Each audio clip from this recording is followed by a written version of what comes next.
President, Mrs. Reagan, distinguished ladies and gentlemen, I'm touched by your cordial welcome and the warm words with which you and Mrs. Reagan have received us here in Washington. We're equally honored by the generous remarks you, Mr. President, have just made about my country and people. Seen from Washington, Nepal is almost on the other side of the globe, and yet, as this friendly gathering here tonight shows, distance notwithstanding, friendship and cordiality based on shared ideals can exist between countries that are geographically far apart. In 1947, as soon as Nepal broke her age-old isolation by seeking friendship beyond her borders, it was with the United States of America that Nepal sought to establish her diplomatic relations.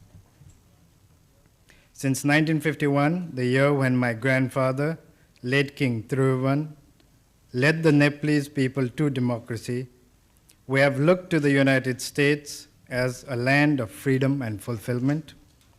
The enduring ideals of the founding fathers of America, who spoke to men of liberty and independence, have inspired men throughout the world, including those of us living in the mountain fastness of Nepal.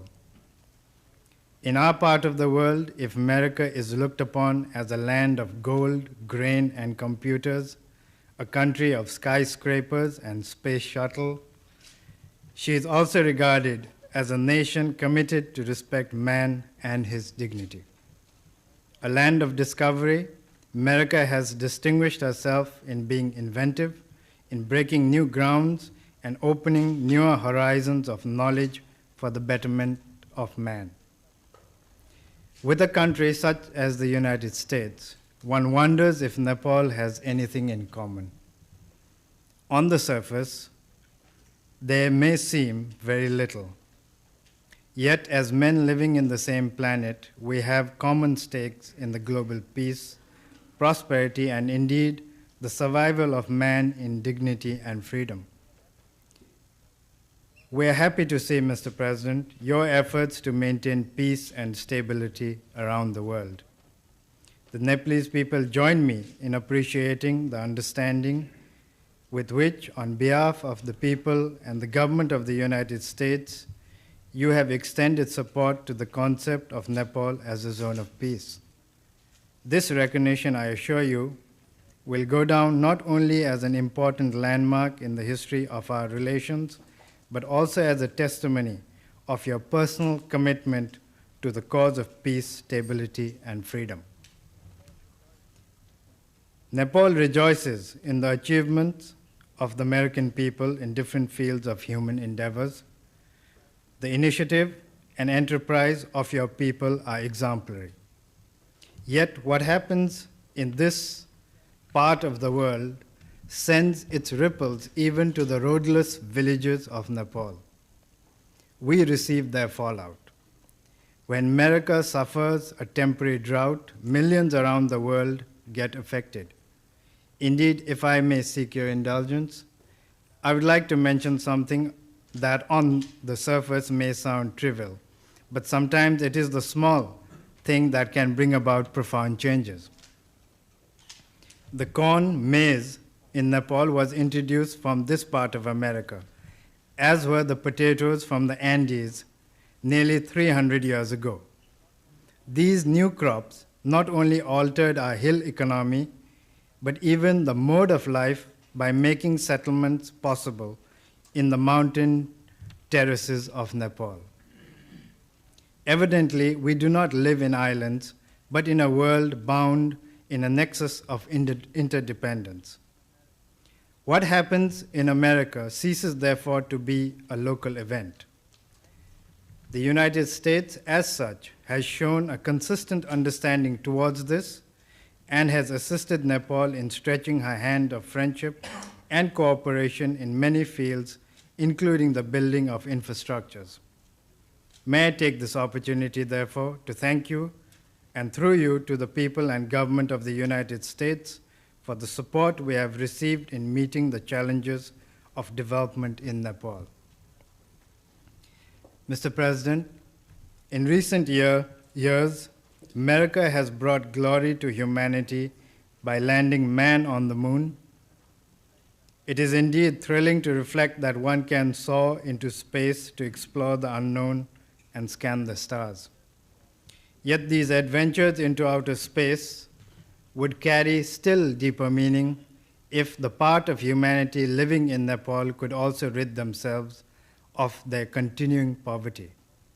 Herself a least developed, landlocked country, Nepal has always sought understanding and cooperation from our friends and neighbors. In fact, since the time I assumed responsibilities, I have sought that the minimum of basic needs must not be denied to people anywhere in the world. In this regard, I take comfort in the reassurance that the United States will continue to extend cooperation on a long-term basis into the future.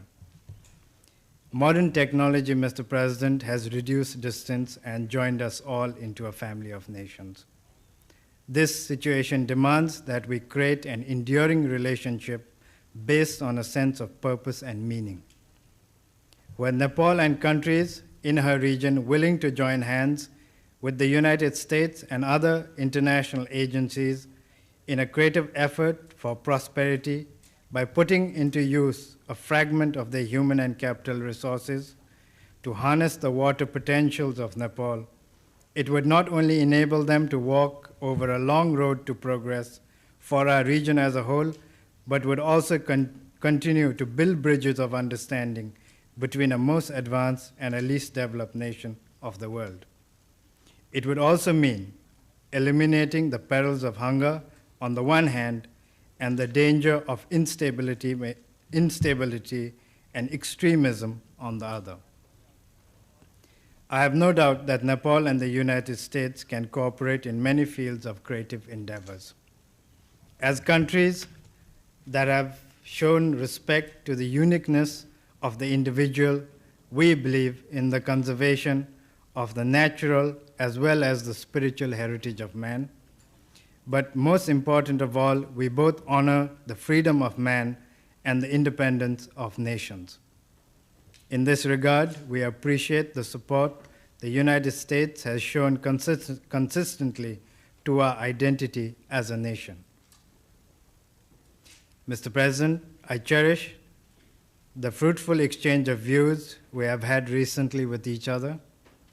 You have been very reassuring, and I wish to thank you and Mrs. Reagan for the warmth of hospitality shown to me, my wife, and members of my entourage.